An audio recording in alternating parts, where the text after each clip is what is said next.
Students, यहाँ पे हमारे पास 10th क्लास का फिज़िक्स का लेक्चर है। यहाँ से आज हमने स्टार्ट करना है। लास्ट हमने वेव्स कैरेबन एनर्जी तक किया था।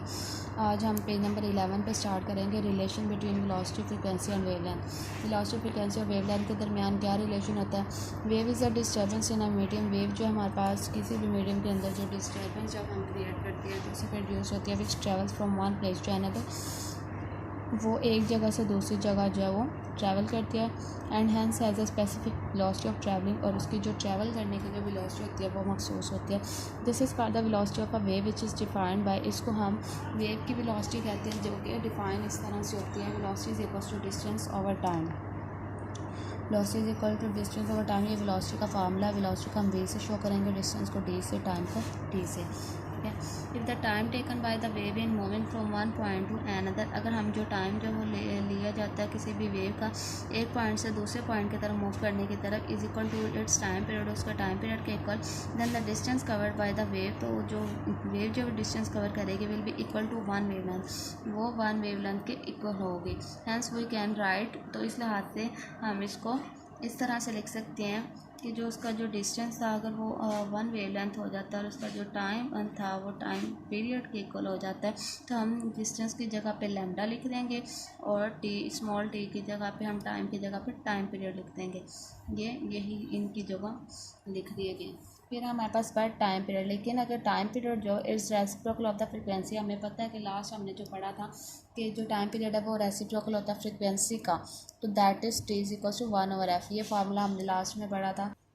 अभी फार्मूला किया v is equal to lambda over T, ठीक है। और फिर हमारे पास वैल्यू आ गई जी f is equal to 1/t, ठीक है, या t is equal to 1/f कर लेंगे हम। ये जो अभी हमने यहाँ पे पीछे पढ़ा t is equal to 1/f किया, t is equal to 1/f, ये फार्मूला अभी उन्होंने बताया हमें, हमने लास्ट में पढ़ा था। अब यहाँ पे क्या होगा कि इसकी जगह पे हम इसको चेंज कर लेंगे, इस तरह से चेंज करेंगे। हमारे पास T is equal to 1/f है, ये हमारे पास आ जाएगा जी लैम्डा, और ये हमारे पास 1/t जो है हमारे पास किसके इक्वल है, f के, तो 1/t की जगह पे हम क्या लिख देंगे, f। तो इस लिहाज से हमारे पास ये v is equal to f lambda आ जाएगा। Therefore equation is true both for longitudinal and transfer, तो इस लिहाज से हमारे पास ये जो इक्वेशन आई है ये ट्रांसवर्स वेव्स के लिए भी सही होगी और लॉन्गिट्यूडिनल के लिए भी। नेक्स्ट एग्जांपल बताइए क्या wave moves on a slinky, एक वेव जो वो मूव कर स्लिंकी स्प्रिंग के ऊपर विथ फ्रीक्वेंसी ऑफ 4 हर्ट्ज, जिसकी फ्रीक्वेंसी जो है वो 4 हर्ट्ज है, फ्रीक्वेंसी हमने लिख ली। एंड वेवलेंथ, और उसकी वेवलेंथ जो है 0.4 मीटर है, lambda is equal to 0.4 metre आ जाएगा। What is the speed of the wave, तो उसकी स्पीड क्या होगी, तो स्पीड का फॉर्मूला हमारे पास आ जाएगा v is equal to f lambda, दोनों की वैल्यूज पुट करेंगे, मल्टीप्लाई कर देंगे तो हमारे पास स्पीड आ जाएगी, ठीक है। उसके बाद हमारे पास रिपल टैंक है। Ripple tank is a device to produce water waves. Ripple tank जो है वो वाटर वेव्स प्रोड्यूस करने के लिए यूज़ होती है, ऐसे डिवाइस है। And to study the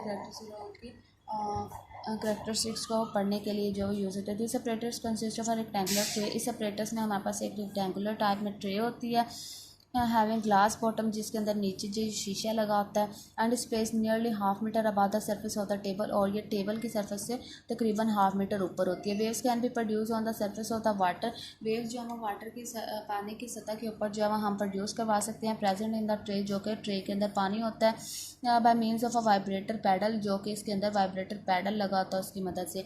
this vibrator is an oscillating electric motor, ये जो वाइब्रेटर वो हमारे पास एक ऑसिलेटिंग यानी कि वाइब्रेट करने वाला एक इलेक्ट्रिक मोटर होता है। फिक्स जो है ना वुडन प्लेट, जिसको वुडन प्लेट, ये जो वुडन यानी कि लकड़ी की प्लेट है उसके ऊपर उस मोटर को फिक्स किया होता है।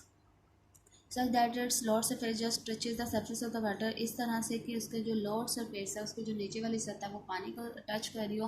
On setting the vibrator on, vibrator को ऑन सेट किया जब this wooden plate starts vibrating to generate water waves, ये जो वुडन प्लेट है उसने वाइब्रेट करना स्टार्ट कर दिया वाटर वेव्स बनाने के लिए, consisting of straight wave fronts, जो कि हमारे पास ये स्ट्रेट वेव फ्रंट्स बनेंगे। इतना क्लियर पिक्चर में नहीं आ जाएगा, लेकिन बुक में ध्यान से देखेंगे तो इसकी वेव फ्रंट जो है वैसे स्ट्रेट में बनेंगी इसके अंदर। An electric bulb is hung above the tray, एक इलेक्ट्रिक बल्ब जो है वो यहाँ पे लगाया हुआ इस ट्रे के बिल्कुल ऊपर जो है वो, to observe the image of the water waves का इमेज देखने के लिए ऑन द पेपर और स्क्रीन, किसी भी पेपर या स्क्रीन के ऊपर जो कि इधर नीचे रखा होगा, ये जो इसका वेव पैटर्न ये हमारे पास आएगा। द क्रेस्ट एंड ट्रैप्स और द वेव्स, जो इसकी वेव्स के क्रेस्ट और ट्रफ होते हैं, appear as bright and dark circles. ये वाइट और ब्राइट और डार्क सर्कल्स में, लाइंस में सॉरी, रिप्रेजेंट होते हैं रिस्पेक्टिवली ऑन द स्क्रीन के ऊपर। Now we explain the reflection of water waves with the help of ripple tank. अब हम इसको जब वो एक्सप्लेन करेंगे वाटर वेव्स के रिफ्लेक्शन को रिपल टैंक की मदद से, जो कि हमारे पास यहाँ पे आ जाएगा जी। Place a barrier in the ripple tank. Ripple tank के अंदर एक आपने रुकावट रख देनी है। The water waves will reflect from the barrier. Water wave जो है उसमें से रिफ्लेक्ट करेंगे बैरियर में से। The barrier is place at an angle to the wave front. अगर जो बैरियर है उसको वेव फ्रंट के बिल्कुल सामने रखा जाएगा उसके एंगल पे, the reflective waves can be seen. तो जो रिफ्लेक्ट करती हैं वेव्स वो देखी जा सकेंगी।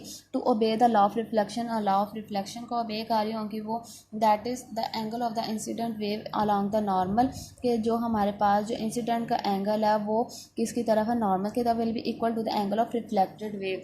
जो रिफ्लेक्ट कर रही है वेव उसके इक्वल होगा। Thus we define reflection of wave as. तो हम रिफ्लेक्शन ऑफ वेव को जो इस तरह से डिफाइन कर सकते हैं। ये हमारे पास रिफ्लेक्शन ऑफ वेव की एंगल ऑफ रिफ्लेक्शन की डेफिनेशन है। When waves moving in one medium fall on the surface of another medium. जब वेव्स जो हम मूव करते हैं एक मीडियम से और दूसरे मीडियम के ऊपर जा गिरती हैं, दे बाउंस बैक, वो वापस टकराती हैं टू द फर्स्ट मीडियम, वापस फर्स्ट मीडियम में आ जाती हैं। Such that the angle of incidence, कि उनका जो एंगल ऑफ इंसिडेंस है is equal to the angle of reflection, angle of reflection के इक्वल हो जाता है। The speed of a wave in a water. पानी के अंदर जो हमारे पास स्पीड होती है वेव्स की, वो डिपेंड करती है on the depth of the water, के पानी की कितनी गहराई है। If a block is submerged in the ripple tank. अगर जो ब्लॉक जो रखा जाए रिपल टैंक के अंदर, the depth of the water in the tank will be shallower, कि उसकी जो हमारे पास डेप्थ होगी वाटर की, जो गहराई होगी टैंक के अंदर, वो शैलोअर हो जाएगी, गहरी हो जाएगी ओवर द ब्लॉक के ऊपर, दैन एज वेल कहीं और से, कहीं और की निस्बत। When water waves enter the region of shallow water. जब वाटर वेव्स जो एंटर होती हैं ऐसे रीजन के ऊपर जहाँ पे वाटर शैलो कर रहा होता है, देयर वेव लेंथ डिक्रीज, उसकी जो वेव लेंथ है वो डिक्रीज होती है, कम हो जाती है। But the frequency of the water waves, लेकिन जो वाटर वेव्स की फ्रिक्वेंसी होती है रिमेन्स द सेम, वो सेम रहती है in both parts of water, पानी के दोनों हिस्सों में। Because it is equal to the frequency of the vibrator, क्योंकि ये जो है इक्वल होती है फ्रिक्वेंसी ऑफ वाइब्रेटर के। ये हमें दिखाया हुआ जी। डीप वाटर है, फास्टेस्ट स्पीड है इसकी रिपल टैंक के अंदर, और ये स्ट्रेव वेव जो जनरेटर हो रही हैं, बाउंड्री बिटवीन डीप एंड, ये जो इनके दरमियान में बाउंड्री आ जाती है वेव फ्रंट के दरमियान, ये ऊपर वाली वेव्स या नीचे वाली, और ये शैलो वाटर यानी कि स्लो स्पीड है हमारे पास यहाँ पे, और ये वेव फ्रंट्स हैं इसकी वो दिखाई दे रही हैं हमें। From the observation of reflection of water waves, reflection water waves के ऑब्जर्वेशन हमारे पास कोई रिपीट द अबव एक्सपेरिमेंट, और ऊपर वाले एक्सपेरिमेंट को दोबारा रिपीट कर सकते हैं। Such that the boundary between the deep and shallow water is at some angle to the wave front, के उसका जो एंगल है वो कुछ फासले पर हो जाए। Now we will observe that in addition to the change in the wavelength. अब हम देखेंगे इसके अगर वेव लेंथ के अंदर एडिशन कर दिया जाए, the waves change the direction of propagation as well. तो जो हमारे पास वेव्स हैं वो भी अपने प्रोपेगेशन जो डायरेक्शन है उसको चेंज करते हैं। Note that the direction of the propagation is always normal. ये नोट करने का जो उसकी डायरेक्शन होती है वो हमेशा नॉर्मल होती है टू द वेव फ्रंट से। This change of path of water waves will while passing from a region of deep water. तो ये जो हमारे पास जो उसका रास्ता उसका चेंज करने का वाटर वेव्स का डीप वाटर से शैलो वाटर की तरफ इस कॉल्ड रिफ्लेक्टेड, वो उसका रिफ्लेक्शन कहलाते हैं, विच इज डिफाइंड है, जिसको हम डिफाइन इस तरह से करते हैं। इसकी हमारे पास डेफिनेशन आ जाएगी जी। When a wave from one medium enters into the second medium at some angle, its direction of travel changes. तो जब एक वेव जो है वो एक मीडियम से एंटर होते हैं दूसरे मीडियम में एट सम एंगल, किसी भी एंगल से, it's direction of travel changes, को जो डायरेक्शन होती है ट्रैवल करने को चेंज हो जाती है। फिर हमारे पास ये डिफ्रैक्शन का फिनोमेना हमारे पास के इसमें क्या होती है, स्ट्रेट वेव जो है वो रिपल टैंक में जो है वो ऑब्स्टेकल्स की फॉर्म में जो है वो हमारे पास बनना शुरू कर जाती हैं। जब वो उसमें से पास करती हैं, ये एक स्लिट उसमें लगाई होती है, उसमें से जब वो पास करती हैं पहले वो स्ट्रेट होती हैं, लेकिन जब स्लिट हम इस तरह से लगाते थे कि उसके दरमियान में थोड़ा सा डिफरेंस होता है, तो फिर जब वो स्लिट में से गुजरती हैं तो वो ऑब्स्टेकल्स की फॉर्म में या सर्कल्स की फॉर्म में आना शुरू हो जाती हैं। इसमें ये बताया हुआ। उसके बाद हमारे पास ये डिफ्रैक्शन की डेफिनेशन है, द बेंडिंग और spreading of waves around the sharp edges, कि जो हमारे पास बेंड करती हैं वेव्स या स्प्रेड करती हैं और उसके शार्प एजेस में से और कॉर्नर्स में से, ऑफ ऑब्स्टेकल्स में से, और स्लिट में से, इसका डिफ्रैक्शन, उसको हम डिफ्रैक्शन बोलते हैं। ये डिफ्रैक्शन की डेफिनेशन आ जाएगी। ये कंप्लीट जो टॉपिक है लर्न करना जितना मैंने पढ़ाया है।